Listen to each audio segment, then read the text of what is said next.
So, howtothomas.com is basically being promoted around the idea of getting a $750 Walmart gift card, which immediately makes me cautious. Offers like this can look incredibly tempting, but the important question is what you actually have to do to qualify. The biggest thing I'd look at is whether you're really getting a free $750 gift card, or whether the offer involves surveys, sign-ups, purchases, referrals, or completing multiple promotional deals. A big headline number doesn't necessarily mean you're simply going to receive $750. I'd also be very careful about giving away personal information. Before entering your email, phone number, payment details, or other information, check who operates the website and what happens to your data.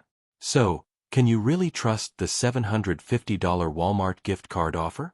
I wouldn't assume it. Read the terms carefully and don't pay money or provide sensitive information just because the headline offer looks attractive. Overall, if a website makes a huge reward look effortless, that's exactly when I'd slow down and investigate the fine print before doing anything.